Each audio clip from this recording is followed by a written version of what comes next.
Vamos ao texto adicional que o pregador usou. Aqui está. Como brilham estas folhas, exclamou Ângelo. E quando tomou o livro, os seres viventes e os 24 anciãos se prostraram diante do Cordeiro e cantavam um cântico novo, e os 4 seres viventes diziam: Amém. E os 24 anciãos se prostravam. Ariel, então, depois de ter acabado a leitura do texto, disse: O pregador reuniu estes textos e ensinou ao povo com voz e autoridade. E o Espírito do Senhor se movia em meio da multidão com poder. O que disse o pregador? Inquiriu Ângelo. Muitas coisas, tudo é por fé. Como um espelho, todavia, não há visto a realidade como é em verdade. Nós, os anjos, ficamos atônitos com toda a revelação dada pelo Espírito Santo. O pregador revelou o que acontece entre os 24 anciãos e os querubins. Você, Ângelo, tem observado que cada vez que uma palavra de louvor que os querubins dizem, por exemplo, Amém, os 24 anciãos se prostram diante o trono imediatamente por causa daquilo que é dito do Amém? Sim, tenho observado. Veja que estamos aqui antes da revelação do capítulo 6. Então você quer dizer que todos os 24 anciãos reagem a uma ação na terra e no céu? Sim, eles se prostraram porque os querubins dão glória. O texto diz, e sempre que davam glória. Observe que no capítulo 4 é um acontecimento anterior à entrada do Cordeiro no céu. Quando o céu produzia seu próprio louvor, porque o Espírito Santo estava no meio dos querubins, mas agora os louvores são produzidos na terra, porque o Espírito Santo está na igreja. Tudo isso o pregador falou, Ângelo.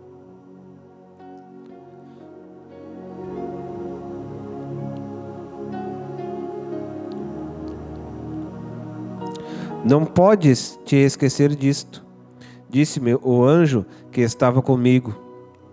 Qualquer ação do Cordeiro no trono é uma razão para glorificá-lo através dos 24 anciãos. Os anciãos reagem à medida da ação do Cordeiro no trono e da ação do Espírito Santo na terra. Os anciãos não atuam se os querubins não atuarem. Os querubins não atuam se a igreja não agir primeiro.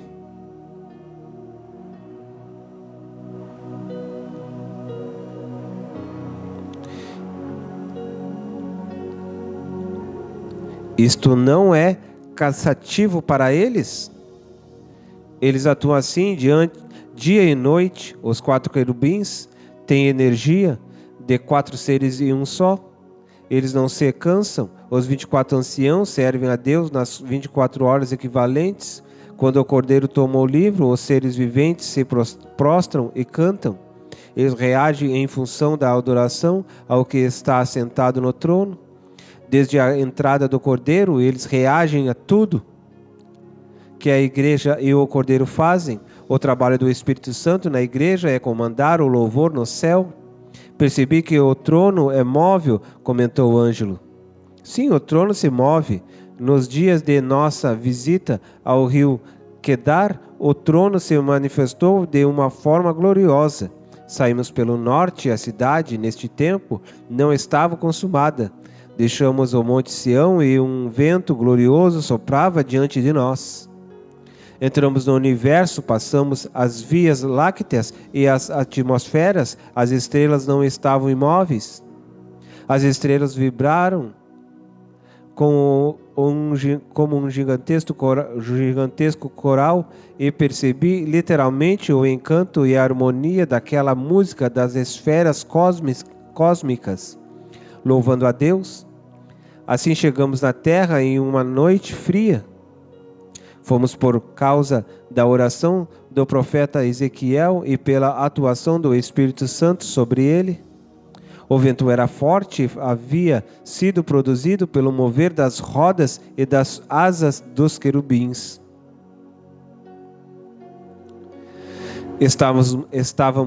Éramos todos como uma bola de fogo, saímos do meio de uma nuvem que nos envolvia. Fogo ardente havia ao redor do trono. Por causa da velocidade, tudo parecia um bronze refulgente. Foi do agrado de Deus atravessar fisicamente o universo. No uso de sua onipotência, ele mesmo veio. Naquele tempo, o Cordeiro não estava sentado no trono. Nestes dias, o Cordeiro se manifestava como o capitão dos exércitos de Jeová. Era um mistério escondido do Antigo Testamento. Ali estavam os querubins que se moviam, levavam sobre si o seu trono, como os filhos de Coate. Dali o trono se movia, o Espírito Santo. Dali do trono se movia o Espírito Santo.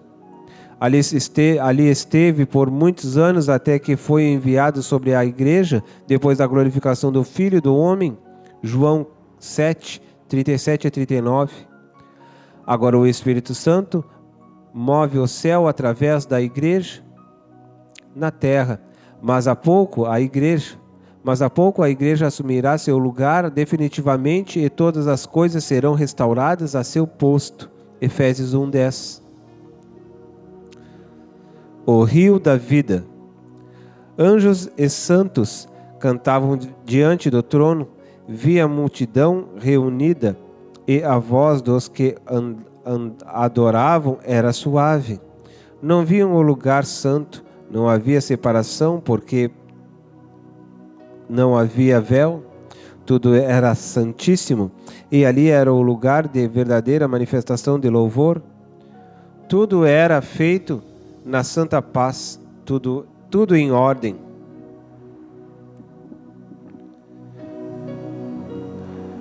Todos sabiam que era necessário buscar primeiramente o reino de Deus, e o que se dizia a respeito do trono era algo fantástico.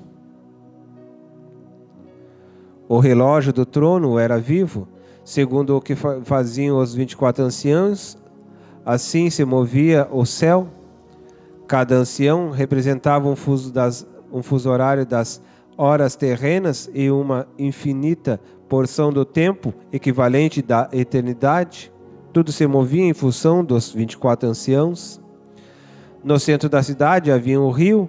Quando os santos se dirigiam ao rio, iam cantando: "Faz-me beber dos teus rios, Senhor."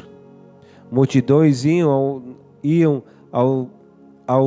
no beber das águas. Não era uma necessidade, mas era um serviço de gratidão, memória e adoração. O trono nem sempre estava aberto para apresentações. Havia horas em que os 24 anciãos se prostravam diante do Senhor.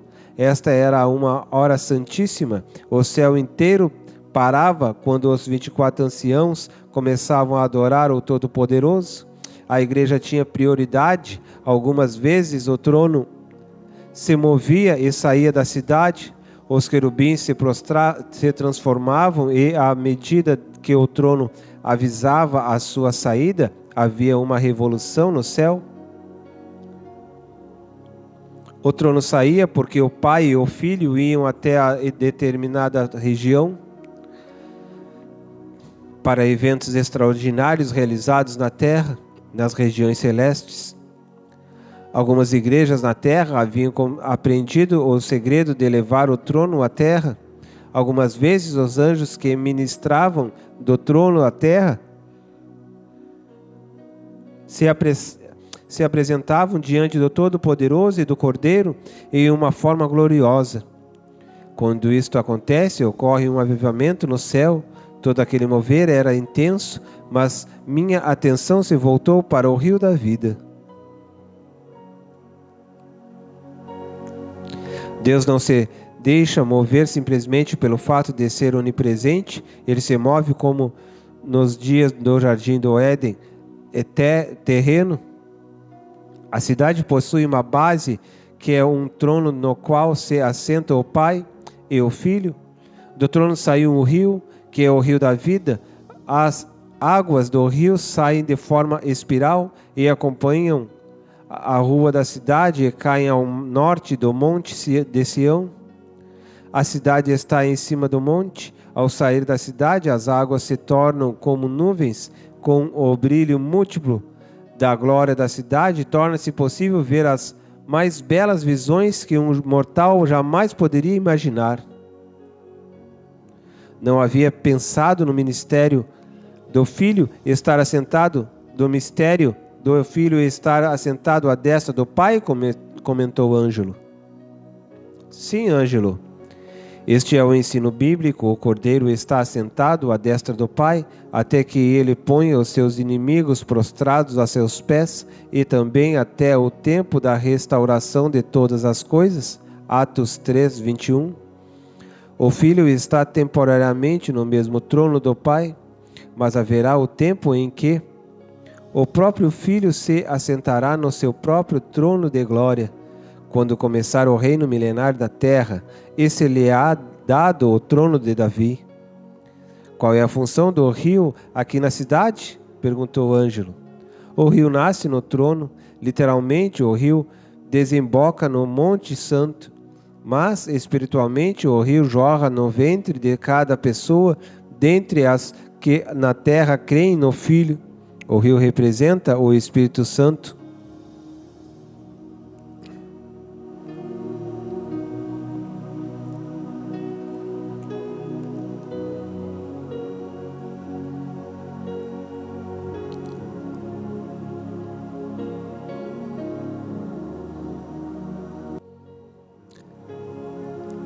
As árvores do rio se alegram batendo palmas, mas a divindade se manifesta em um corpo. O Espírito é o Espírito do Pai e do Filho, mas segue sendo ele mesmo. O Espírito Santo penetra as profundezas de Deus. Isto quer dizer que ele penetra nas profundezas dos três. O Espírito Santo é vida. É uma pessoa que colabora com a unidade espiritual das três pessoas. O Espírito Santo concede hálito de vida, que é conhecido como Espírito humano, que atua em todo o ser vivente. Este hálito de vida tem curso original e circula dentro do ser humano através do sangue, porque ele contém vida, que é o impulso originado e dirigido pelo Espírito de vida que se move em todo o ser do homem, em todo o ser do homem. Aleluia! Isso me faz entender claramente a função do rio da vida, exclamou Ângelo. Sim, como na terra o sangue leva a vida impulsionando pelo espírito humano, o rio da vida, impulsionado pela vida do trono, gira dentro de cada vida ressurreta pelo próprio Espírito Santo. Isto nos explica melhor a função da água como vida. O sangue contém vida impulsionada pelo hálito de vida de um ser humano, mas quando uma pessoa recebe a Jesus Cristo em seu espírito humano e é imediatamente batizado por sua fé no corpo de Cristo, recebe vida eterna que se move através da água da vida. Quem bebe desta água jamais terá sede.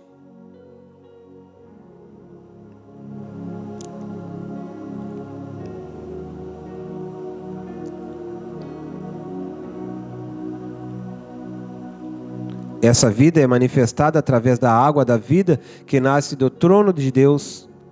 Nesse caso, a vida de todo aquele que crê em Cristo é a água da vida.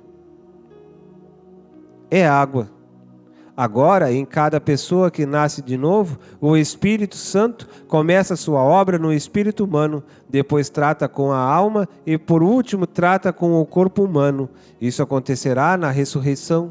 O único que impede a sua permanência no corpo, quitando toda a corrupção, é o sangue. Na ocasião da ressurreição ou transformação dos santos, o sangue será tirado definitivamente, dando lugar ao Espírito Santo, como água da vida.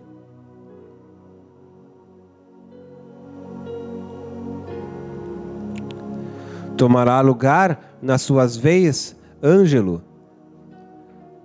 Tomará lugar nas suas veias, Ângelo. Nas suas veias correrá a água literal da vida no seu corpo. A mesma água que vês aqui estará em suas veias. Hoje o Espírito Santo habita em teu espírito humano, de onde trata com a alma. Mas chegará o dia em que o Espírito Santo tomará o teu corpo, onde permanecerá para sempre, tendo em vista que, depois destes sucessos, espírito e alma serão a mesma coisa, porque já não haverá santíssimo e santo lugar, pois tudo será santíssimo.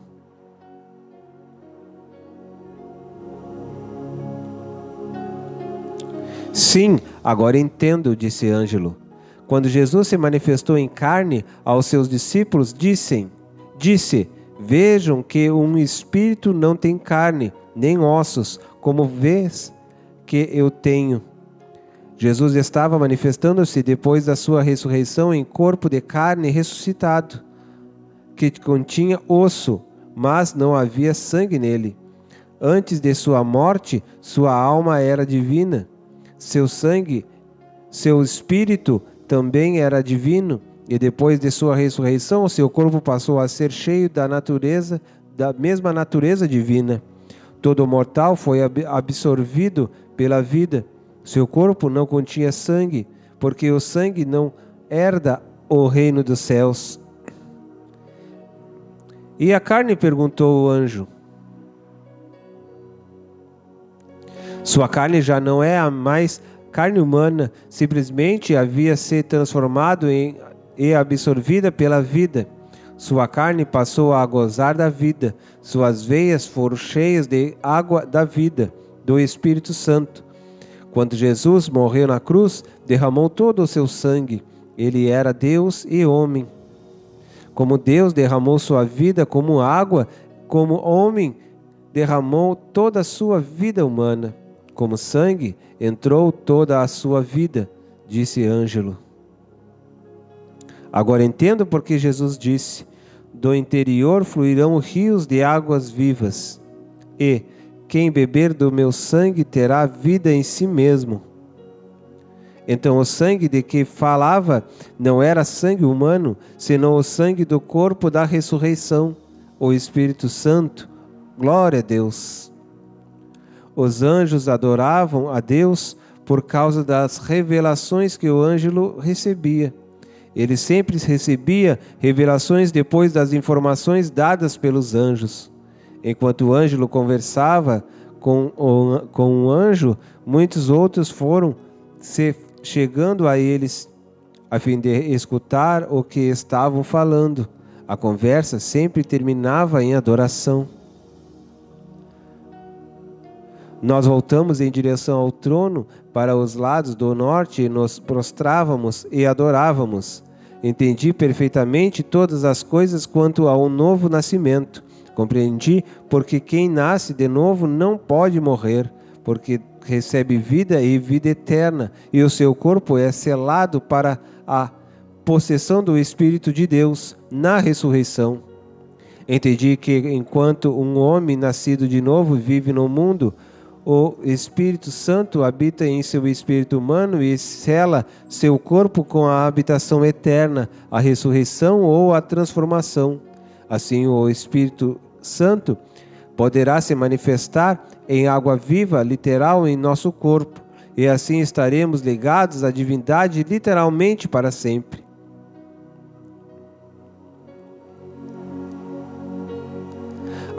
Aproximamo-nos do rio da vida, logo depois de passarmos pela árvore da vida, que produz 12 frutos. Enquanto caminhávamos, continuamos nossa conversa. Ângelo, como entendes o que disse o apóstolo João em sua primeira epístola, no capítulo 5, verso 6? Agora posso entender o que disse com respeito a Jesus, que veio em água e sangue. Ele tinha vida divina e terrena e vida humana. Por causa de seu corpo, ele se entregou como Deus e como homem. Por isso era necessário que o espírito de vida que estava nele o levantasse, porque ele era como um nascido de novo. Sim, interrompeu Ângelo. Jesus, ao nascer, já nasceu de novo. Porque os que nascem de novo não nascem segundo a vontade da carne, mas segundo a vontade de Deus. Jesus, ao nascer, já nasceu como homem e simultaneamente nasceu do Espírito. Assim, ele tinha o selo do Espírito em seu corpo. Seu corpo era a possessão de Deus. O selo do Espírito o fazia digno de receber o Espírito de vida a qualquer momento, porque ele havia nascido de novo. Somente assim ele poderia entregar sua vida e voltar a tomá-la. Somente um nascido de Deus tem esse poder. E por esse poder tornar-se impossível em permanecer no Hades. Ele não pecou e nasceu de novo. Ele nasceu de novo e não pecou jamais. Assim, todo aquele que nasce de novo tem os mesmos direitos de Cristo. Jesus é um exemplo. Essas águas que saem do trono literalmente chegam até a terra, espiritualmente para o testemunho. Aqui no céu são 3 os que dão testemunho da divindade: o Pai, o Filho e o Espírito Santo. Enquanto na terra são 3 os que dão o testemunho: sangue, a água e o Espírito.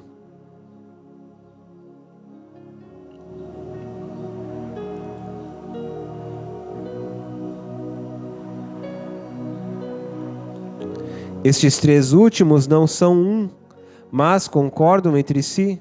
Isto acontece porque o mesmo Espírito que atua como vida no sangue humano é o mesmo Espírito que garante o poder do sangue expiatório de Cristo, que purifica o homem de todo o pecado, porque o sangue é inocente e por ele Satanás foi considerado culpado.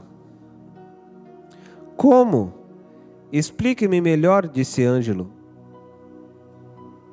Até a morte de Cristo, todos os homens que morriam por causa do pecado. O pecado suscitava o poder da morte. Assim, a morte atuava com todo o poder sobre os homens. Satanás era o que detinha poder da morte. E a morte era o grande juízo contra os pecadores, porque o pecado foi um ato e a sua condenação foi legal. O poder que Satanás exercia sobre o homem através da morte era legal. Todos os homens que morriam pelos seus pecados, e a operação da morte através de Satanás era legal.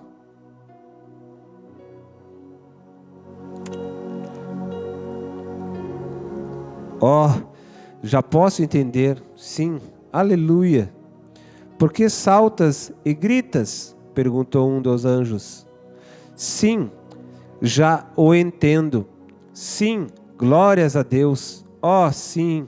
Então, ao enviar Jesus como um homem em carne na cruz, o diabo foi declarado culpado legalmente, porque o homem Jesus foi à cruz sem pecado e ia morrer.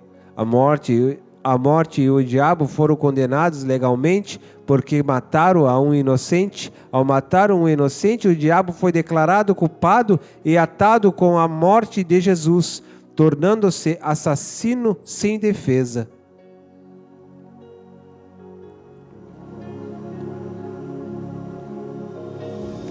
E por isso que o sangue testemunha a favor do homem contra Satanás. E a água? Perguntou.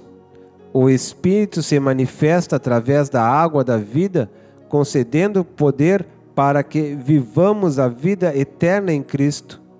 Por isso, a água, o Espírito e o sangue concordam como o Espírito.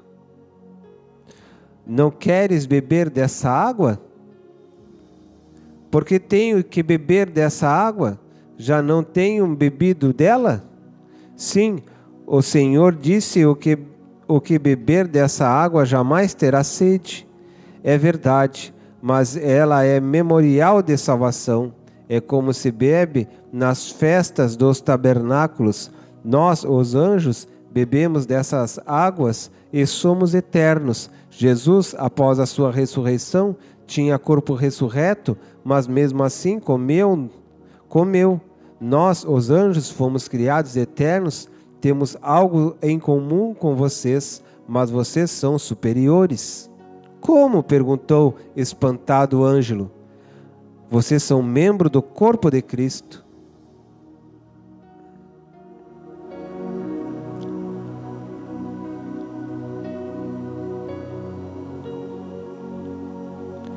Sim, perguntou o Ângelo, somos seus conservos. Sim, perguntou o Ângelo, somos seus conservos. Não te assustes por ter dito isto. Aproximamos-nos da árvore da vida. Alguns dos seus frutos eram flores, outros frutos maduros. Isso era normal.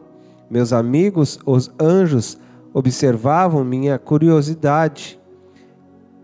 Esta árvore, Ângelo, é diferente das que tu conheces. Esta árvore sempre produz frutos, de mês em mês. Os 24 anciãos são o relógio equivalente a vosso tempo, e a árvore da vida marca os meses terrenos. No Antigo Testamento, os 12 pães postos no templo eram apresentados a cada manhã. Aqui cada mês a árvore produz um fruto. Esses 12 frutos serão como pães do tabernáculo, para a proposição diante de Deus. Somente os sacerdotes reais os podem comer. A árvore era linda, suas raízes perfeitas. Havia uma passagem no meio das raízes que davam aos lados dos rios que produziam seus 12 frutos. Cada mês há frutos frescos aqui. Deus sempre se renova e seus servos necessitam viver essa vida de renovação. Nunca seus frutos poderão envelhecer, serão sempre vigorosos e seus dons sempre serão mais e mais valiosos. A árvore da vida estava dividida, pelo meio de suas raízes passava um rio. Quis me aproximar da árvore. Pare, detenha-se. Ninguém pode aproximar-se da árvore até o dia do tribunal do Cordeiro. Tribunal? Sim, tribunal de Cristo, responderam os 2 anjos. Que tem a ver esse tribunal com a árvore? No tribunal de Cristo, os vencedores serão conhecidos diante de Deus. Nesse dia solene, o Senhor Jesus há de confessar o nome daqueles que na terra confessaram o seu nome, diante dos homens e de Deus. O Senhor não se envergonha de chamar-se o seu Deus. Hebreus 11:16. Então, qual é a relação que tem a árvore da vida com o tribunal de Cristo? Alguém será julgado? Os vencedores comerão do fruto da árvore da vida. Lá no tribunal ninguém será julgado, mas as suas obras serão julgadas. As obras que prevalecerão, as obras que prevalecerem serão galardoadas. Dentre os muitos galardões está o comer do fruto da árvore da vida que está no paraíso de Deus.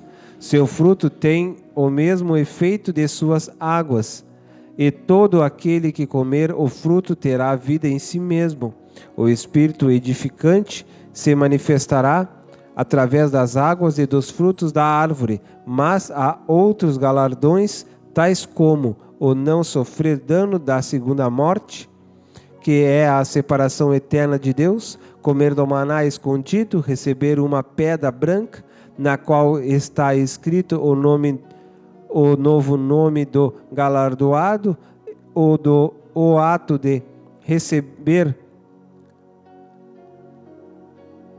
poder sobre as nações, o selo da estrela da manhã, a autoridade sobrenatural sobre os reis da terra, ter o nome perpetuado no livro da vida, não ter o seu nome apagado do livro da vida e ter a dignidade de ser confessado como servo fiel diante dos anjos, do Pai e pelo Cordeiro, o ser coluna do seu templo, no templo de Deus, assim como receber sobre si um nome da cidade de Deus e o novo nome do Cordeiro, sem contar o direito de assentar-se com o Filho de Deus no trono da sua glória.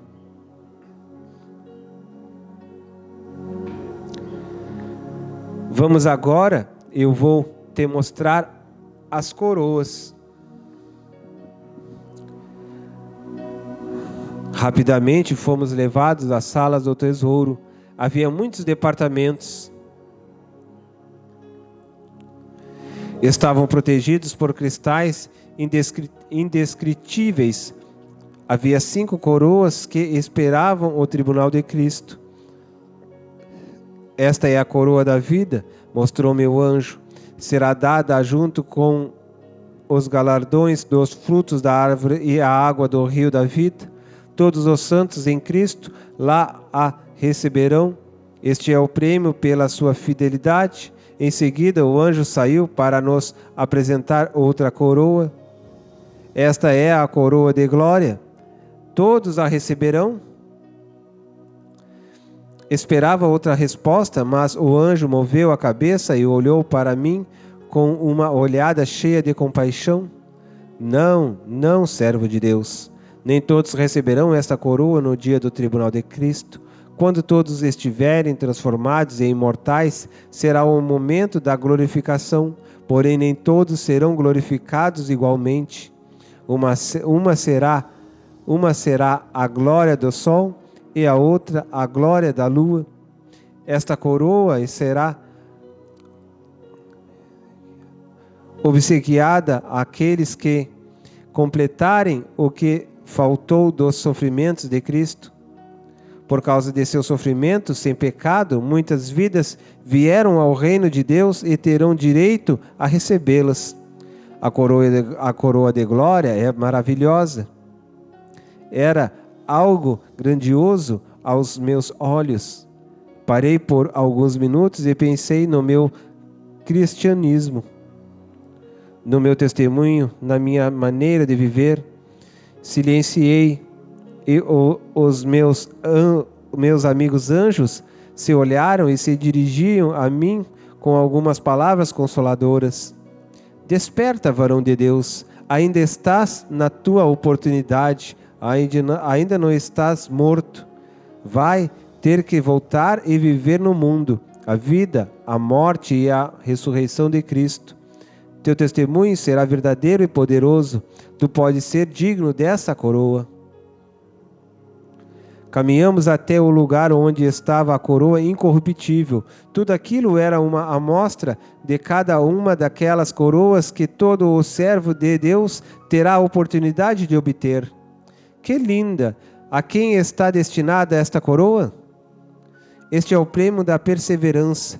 Esta está preparada para aqueles que, no meio da corrupção do mundo, mantiveram-se fiéis e que jamais negaram a sua fé. Foram criticados, humilhados, sofreram por suas convicções, mas na verdade nunca mudaram a visão de Deus que havia sido dada pelas políticas demagogas dos homens. Jamais negaram sua fé diante dos tribunais por causa da sua perseverança. E todos que foram perseverantes em sua fé em Cristo e em suas promessas, hão de receber a coroa incorruptível. Aqueles que disciplinaram sua vida também hão de disciplinar as nações com varas de ferros e as julgarão no reino literal de Deus, de Cristo, sobre a terra. Outra vez parei, pensei e quis chorar, ou melhor dizendo, não sei o que passou. Entristeci-me, mas não havia em mim lágrimas. Que horrível é não ter lágrimas! Meu corpo estava na terra e a sensação que sentia era terrível. Jamais havia sentido algo assim. Queria chorar, mas não podia. Estes foram os momentos mais tristes da minha passagem em alma no céu. O que sentia verdadeiramente é que eu não era digno de nenhuma daquelas coroas. Então clamei: ó miserável homem que sou! Pedi permissão e saí do meio dos anjos e me aproximei do rio e me ajoelhei com os meus joelhos nas águas que se moviam na beira e vi meu rosto. Não era exatamente igual ao meu corpo normal. Pela primeira vez eu vi o homem interior. Meu rosto parecia estar maquiado com cor de fogo. Era mais jovem e adulto ao mesmo tempo. Estava vestido com um traje semelhante ao traje dos santos. Os anjos não tinham um traje igual ao meu. Ao ver o meu rosto, parei pela primeira vez e eu vi a mim mesmo no céu. Era eu e eu não sabia. Estava mudado. Quando me vi, veio uma mão que me tocou detrás de mim e me disse: meu filho, por que te entristecestes? As obras dignificaram essa nação santa. Quem receberá essas coroas não as terão como próprias.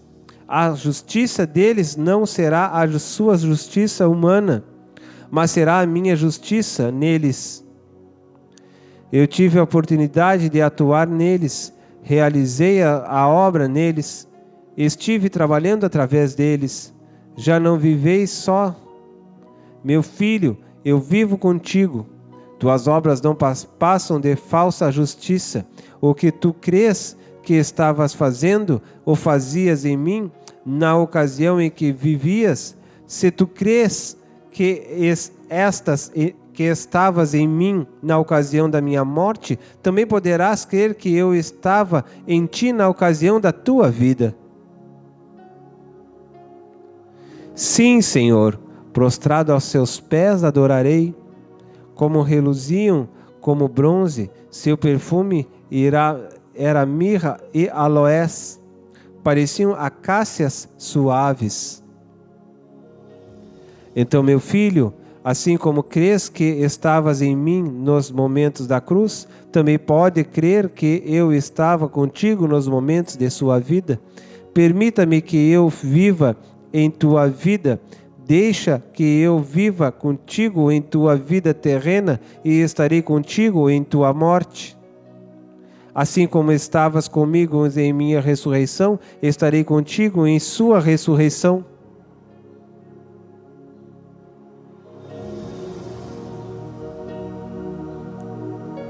Levanta-te, permita-me que eu esteja contigo na tua vida, assim como estavas comigo na minha morte, assim como tens parte em minhas coroas, assim eu terei parte em teu galardão, porque estive contigo em sua vida. Não tinha palavras para agradecer, estava atônito. As palavras para minha reação podem ser outra. Em linguagem de anjo, o certo é que estava com vergonha ao receber quanto era egoísta em pensar que minhas obras me faziam digno de obter melhores coroas que meus irmãos. Que vergonha senti quando entendi que a coroa, naquele caso, não me pertencia. A coroa não era minha, era nossa. Cristo compartilhava comigo a sua herança. O Cristo glorificado, depois de ter sido humilhado em forma de homem, depois da ressurreição e glorificação, todavia seguia humilde. Levantei minha cabeça e já não a estava mais.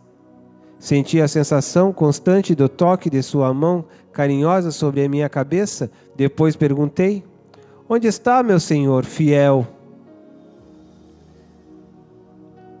Estarás com ele outra vez. Vamos ver outra coroa?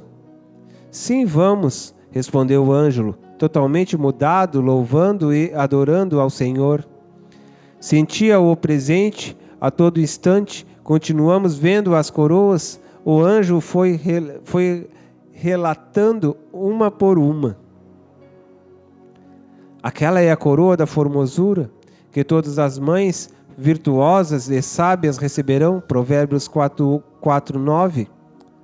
Juntamente com os seus filhos obedientes, a mulher virtuosa, que foi a coroa de seu marido, a terá em sua cabeça. Aquela é a coroa da justiça, o galardão dos profetas. Não somente os profetas a terão, mas todos aqueles que receberam um profeta do Senhor como a um anjo.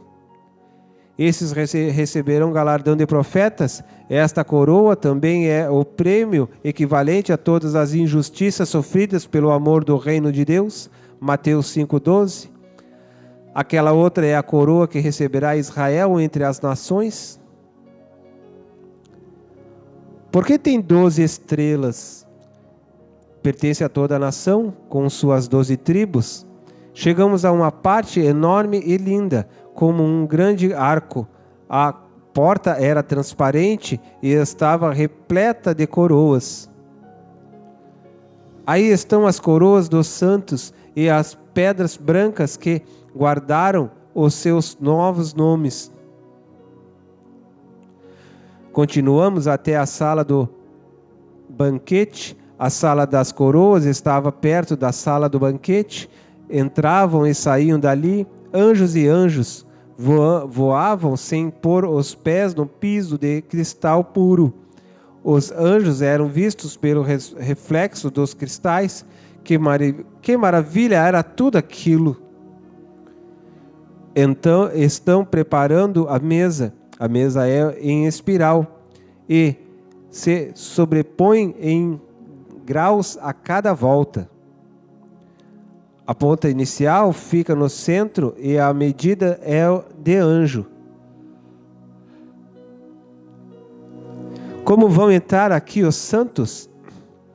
Esta sala é especialmente para o banquete do reino. Os santos serão como ele é. Eles aparecerão e desaparecerão. Que servirão aqui? Um manjar, um banquete e vinho, um vinho preparado especialmente pelo Cordeiro. Ele sabe preparar do melhor vinho. De onde vem o vinho? Ora, Ângelo, que pergunta! Vem do vale? Não te lembras do vale abaixo do monte? Daqui do monte Sião? Sim, das vides, como o vinho já está preparado. Percebo que tudo já está preparado. Sim, Ângelo, tudo está preparado. Falta a noiva se aprontar. Saímos da sala do banquete e me deparei com a sala de recepção dos santos, que chegaram até da terra, perto do mar de cristal. Quem é este?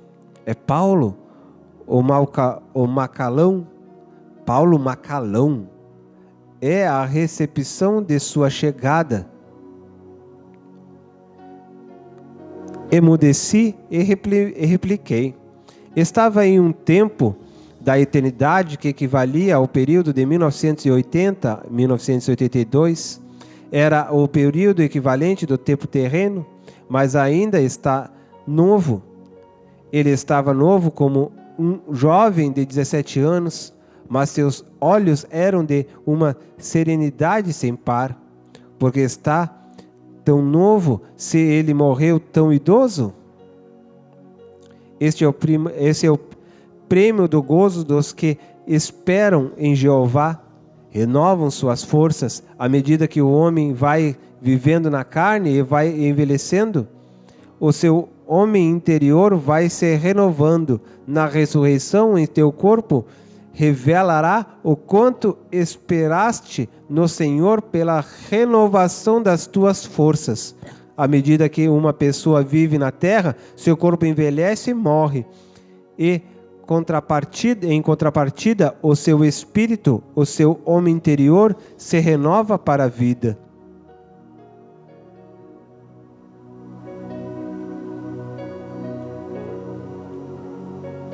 Na sala da recepção havia alguns anjos músicos, entre eles alguns servos da igreja dos primogênitos. A cada instante entravam centenas de santos de toda a terra. Depois que se apresentavam diante do trono, eram trazidos à sala de recepção. Os anjos os serviam e cantavam o cântico dos hebreus. A visão dos arcanjos. O céu é um movimento constante. A Nova Jerusalém é uma cidade movimentando-se para o encontro.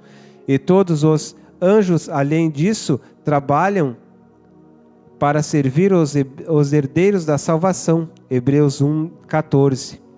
Nos tempos antigos, antes da criação do mundo, nós, os anjos, estivemos atuando em tempos difíceis, dos quais o grande apóstolo chamou de dispensações.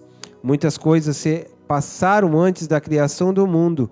Um anjo veio apressadamente e se pôs junto de nós, na praça da grande cidade, e acolhia as folhas da grande árvore. Nós o recebemos alegre e contentes, e ele nos saudou. A saudação eu não a pude compreender naquela hora. Jeová Samá. As águas desse rio são cristalinas, todas as cores da cidade são refletidas nelas. Que coisa linda! Às vezes elas se tornam como fogo, replicou o anjo. Quando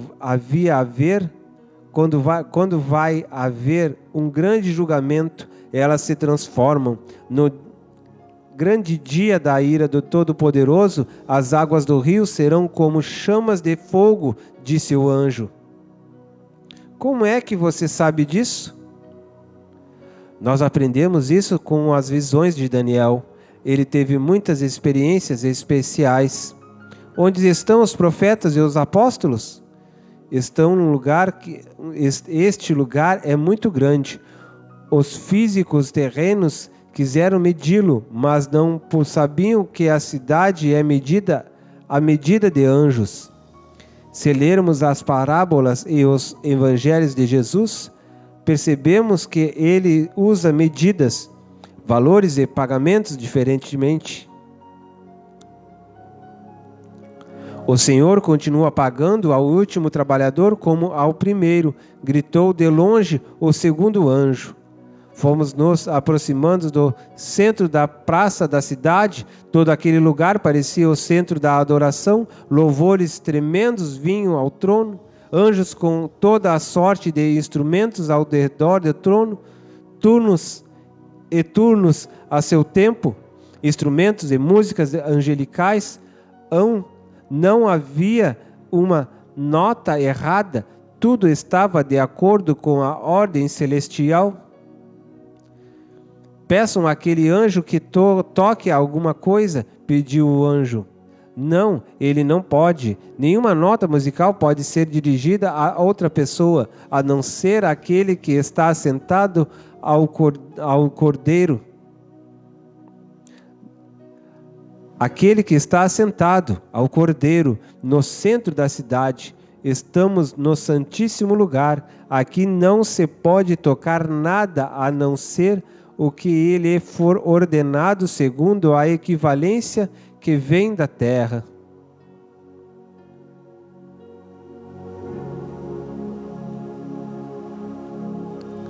Quem são seus mestres? Perguntou Ângelo. Vamos ouvir a sinfonia ao cordeiro, depois te falo. Preste atenção nos detalhes dos movimentos dos querubins e serafins. Preste atenção em como adoram os 24 anciãos. e observe a ligação que eles têm com os querubins. Observe os serafins perto do altar e os anjos que trazem o incenso. Observe de onde eles vêm e para onde eles vão. Quando ouvires a voz do trovão, significa mistérios. Enquanto a igreja não chegar à cidade, haverá a voz do trovão, que significa mistérios. Sobre isso não posso te falar nada mais, porque eu também não sei. Mas você pode saber, replicou o outro anjo, você pode saber através da igreja. Nós, os anjos, através da igreja, temos acesso ao conhecimento revelacional de Deus, não é? Clamou outro anjo dirigindo-se a Ângelo. Sim, o Espírito Santo que está em nós revela através de nós e por nós o que lhe apraz. Ele sonda as profundezas de Deus. Após a sinfonia, uma nova turma de anjos se aproximou para cantar diante do trono. Sem ensaios, eles acompanham os 24 anciãos. São 24 turmas que diariamente aparecem diante do trono de Deus e apresentam cânticos extraordinários, disse o anjo. E alguns cânticos são entoados diariamente. A princípio, não havia muitos anjos cantando nessa turma. À medida que o tempo foi passando, foi se multiplicando o número deles. Desde o dia em que o Espírito deixou as rodas e foi para os 4 cantos da terra, a turma aumentou e agora está muito maior. Todos os dias elas são esperadas pelos querubins serafins. Os 24 anciões se alegram a cada nota desse grupo. Eles cantam somente cânticos novos. De onde eles tiram esses cânticos? Aqui está a resposta à sua pergunta inicial, disse o anjo, olhando profundamente a seu amigo Ângelo. Cada palavra que o anjo foi falando fazia-me regozijar em espírito na presença de Deus. Havia alguns momentos em que o anjo não necessitava abrir o livro. Eu ouvia dentro de mim como uma voz firme e decisiva, que me fazia lembrar palavras das Escrituras, como se fosse um fogo ardente dentro de mim. Entendi que o Espírito Santo me fazia reviver todas aquelas palavras ditas em toda a Bíblia. Ouça a sinfonia, ela é presente no céu e na terra. Eu estava atônito, querendo compreender, e o anjo estava se preparando para falar-me de algo do qual eu já havia ouvido na terra, sem acreditar. Cada vez que eles cantam aqui no céu, é porque essa sinfonia já foi ou está sendo apresentada na terra. Isto é maravilhoso. Antes isto não era assim. Quando o Espírito Santo desceu e o Cordeiro entrou, tudo mudou, porque agora a música e a letra vêm da terra. Cada vez que um servo do Altíssimo se apresenta em adoração e canta os novos cânticos inspirados pelo Espírito Santo, tudo o que sai de maravilhoso através de sua boca é transmitido imediatamente ao regente do coro celestial, e como um piscar de olhos, todo o seu louvor é repassado perfeitamente à presença do Todo-Poderoso, através dos 24 anciãos. Isto é maravilhoso, mas nada é apresentado no trono se a igreja não tiver primeiro apresentado na terra. Ei, não, espere, segurando na mão de outro anjo, um deles interrompeu. Ângelo, não vai deixar-nos curiosos. O que ele disse de novo para você? Espere um pouco, preciso dar uma orientação aos anjos que seguem comigo sobre o problema da barreira, o velho problema que temos para chegar na terra. Pensei comigo mesmo, quanta coisa tenho que aprender aqui? Como estou ignorante sobre tudo isso? era um teólogo, ensinava sobre tudo isto, mas é como se não soubesse nada. Sem prática, a experiência inexiste. Sem prática, a experiência inexiste. Muitas coisas há para conversar. Volte logo, disse ao anjo enviado à terra.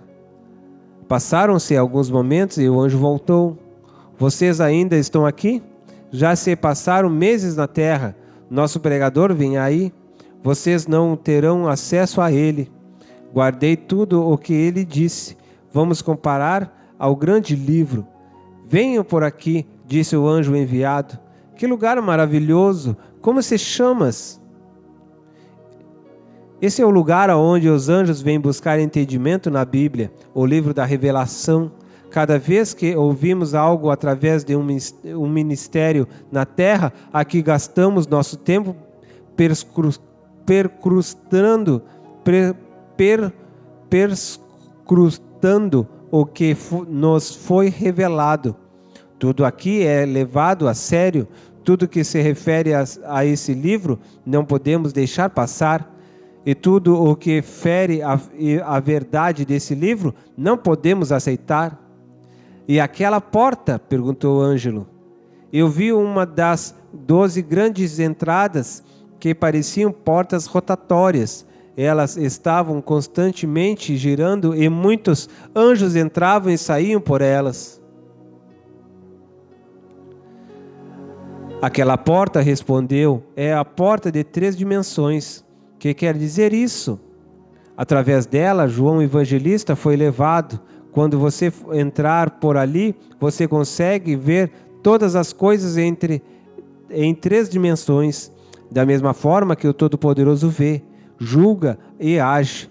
Você não vai entrar por ela agora, você vai entrar pelas portas de cristal, por onde vemos tudo de outra dimensão. João via o que ainda não havia acontecido, como se já tivesse acontecido. Você verá somente o que não aconteceu. Pelo momento, vamos consultar o livro. Chegamos ao livro através das portas de cristal, páginas com letras de prata. Havia um livro com vários nomes, como se cada versículo fosse escrito com nomes, e fomos folheando o livro e as escrituras, então eu percebi o nome de várias pessoas, vários nomes de todas as línguas, tribos e nações. Eram nomes diferentes, nomes conhecidos, nomes estranhos. Então eu perguntei, por que a Bíblia está escrita somente de nomes? É porque cada um desses nomes estão aqui, trouxeram uma revelação pelo Espírito à igreja na terra, e seu galardão é muito precioso. Percebi que alguns versículos não tinham nada, então perguntei, por que alguns versículos estão sozinhos e não têm nenhum nome? É porque esses versículos ainda não foram revelados, e todos aqueles que completam essa revelação terão seu nome escrito neles, nesse lugar. Em um mesmo versículo havia vários nomes. Então perguntei, por que nesses versículos existem vários nomes? Porque foram vários os profetas de Deus que tiveram a mesma revelação na terra. Olhando para o livro, percebi e exclamei, ouro, ouro. Sim, o ouro indica coisas que já passaram, e prata coisas que ainda vão acontecer. Estes que se misturam são as que se repetiram e darão sentido à profecia, que tem duplicidade de cumprimento. Todos aqui são um mesmo livro. São milhares de detalhes que cada um apresenta. Muitos ainda são mistérios para nós. Cada vez que o conhecemos, que o conhecimento na terra é manifestado, nós viemos aqui e combinamos as cores pré-estabelecidas por nosso Senhor. Tudo que destoa é porque está fora do ensino da doutrina. Muitas coisas aqui foram pintadas com gemidos inexprimíveis. A maioria dos pintores que fez isso sofreu muito e passou grandes tribulações na terra. Os livros que eles escreveram foram trazidos e foram de cores para revelar os mistérios que nós precisamos, a fim de entender melhor a palavra revelada. Mas tudo vem da terra através dos santos. Esta sala é movimentada. Cada dia algo novo acontece. Os anjos estão sempre visitando esta grande sala. Nós nos alegramos e regozijamos pelo ensino que a igreja recebe pelo Espírito Santo.